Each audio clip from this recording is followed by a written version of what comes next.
اگر یہ خران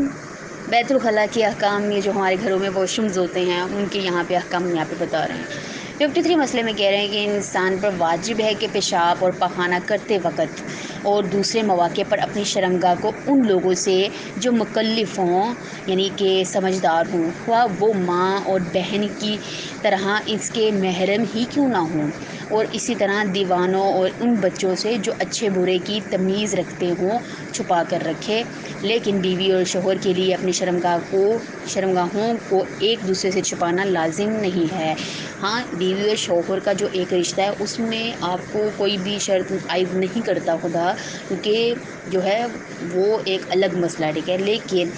یہاں پر بات کریں کہ ہم یعنی جو بھی مکلف ہوتا ہے نا، یعنی کہ جو سمجھدار ہوتا ہے، جس کو سمجھ بوجھ ہوتی ہے، وہ اپنی شرمگاہ کو جو ہے دوسرے مکلف سے یا بچوں سے یا چھوٹا بڑا جس سے بھی ہے، وہ اس کو جو ہے کہہ رہے ہیں کہ ہر اس آدمی سے جو برے کو اچھے برے کی تمیز رکھتا ہے اس سے جو ہے چھپائے۔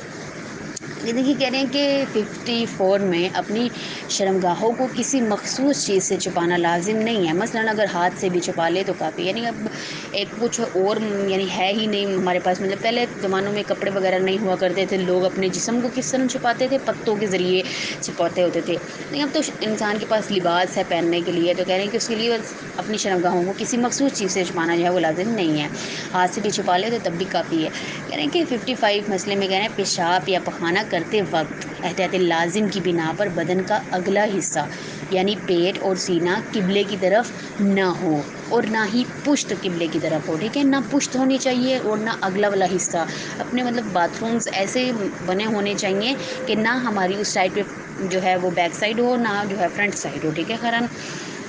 اب یہ ہے کہ 56 میں اگر پیشاب یا پخانہ کرتے وقت کسی شخص کے بدن کا اگلا حصہ رو بقبلہ یا پشت جو ہے وہ بقبلہ ہوتی ہے اور وہ اپنی شرمگاہ کو قبلے کی طرف سے موڑ لے تو یہ کافی نہیں ہے۔ مطلب یہ نہیں کہ اگر آپ کا بن ہی گئے ہیں، آپ نے واش روم میں سے بن گئے ہیں تو آپ نے اس کو موڑ لیا، تو کہہ رہے ہیں کہ صرف وہی کافی نہیں ہے، اور رہتے تھے واجب یہ ہے کہ پیشاب اور پخانہ کرتے وقت شرمگاہ کو رو بقبلہ یا پشت بقبلہ نہ موڑے۔ آگے 87 مسئلے میں کہنا ہے مستحب یہ ہے کہ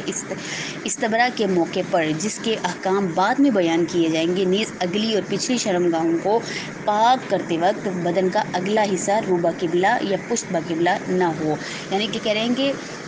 اس مسئلے میں کہ جب بھی آپ اپنی شرمگاہ کو صاف کریں، پانی سے پاک کریں، تو تب بھی جو ہے وہ رو بقبلہ یا پشت بقبلہ آپ کا